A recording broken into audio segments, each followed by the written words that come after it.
அதிவேக நெடுஞ்சாலை வீதி புனர்நிர்மாண பணிகள். சுமார் 12 வருடங்களாக புனர்நிர்மாணம் செய்யப்படாத தெற்கு அதிவேக நெடுஞ்சாலை வீதியின் புனர்நிர்மாண பணிகள் ஆரம்பிக்கப்பட்டுள்ளதாக தெரிவிக்கப்படுகிறது. குறித்த விடயத்தை போக்குவரத்து மற்றும் நெடுஞ்சாலைகள் அமைச்சர் பிமல் ரத்நாயக்க தெரிவித்துள்ளார். அனைத்து தடைகளையும் நீக்கியது ஐக்கிய தேசிய கட்சி.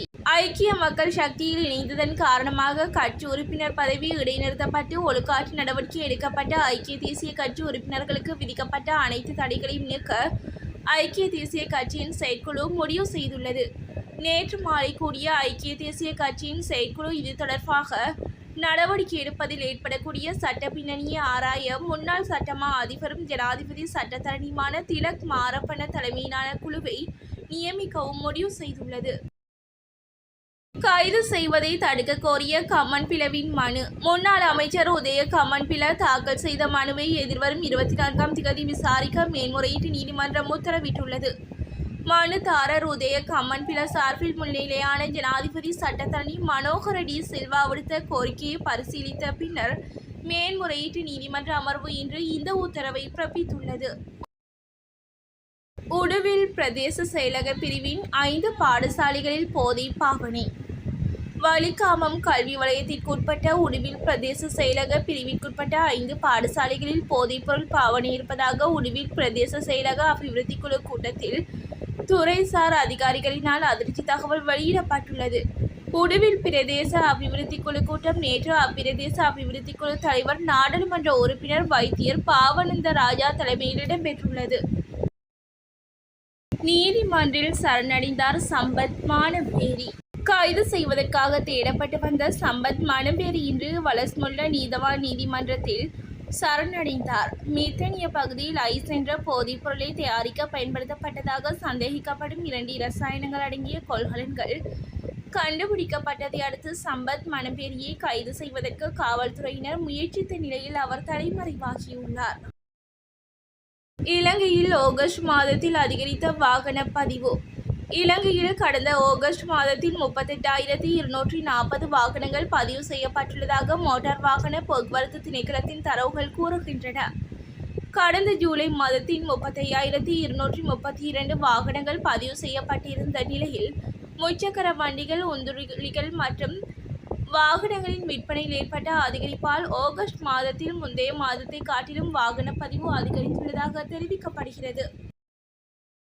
முன்னாள் அரசியல்வாதிகளுக்கு வழங்கப்பட்ட பாரிய அளவு பணம்.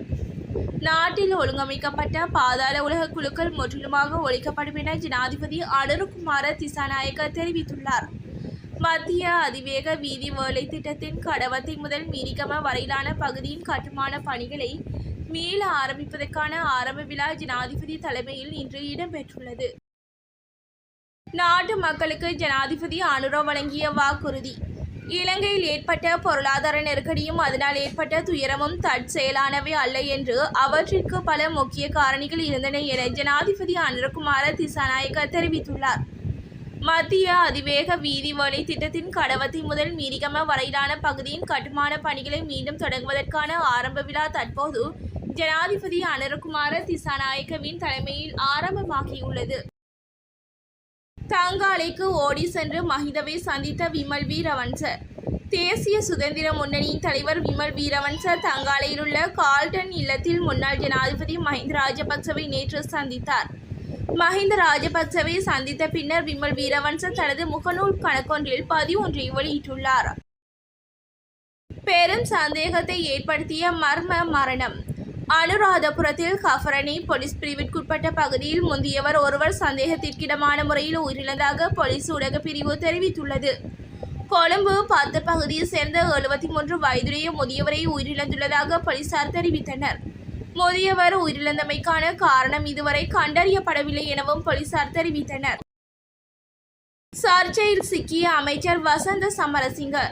என்பிபியின் வர்த்தக வாணிப உணவு பாதுகாப்பு மற்றும் கூட்டுறவு அபிவிருத்தி அமைச்சர் வசந்த சமரசிங்க தனது சொத்துக்கள் மற்றும் பொறுப்புகள் பிரகடனத்தில் அறிவிக்கப்பட்டதாக கூறப்படும் அவரது பெருமளவிலான சொத்துக்கள் குறித்து விமர்சனங்களுக்கு உள்ளாகியுள்ளார்.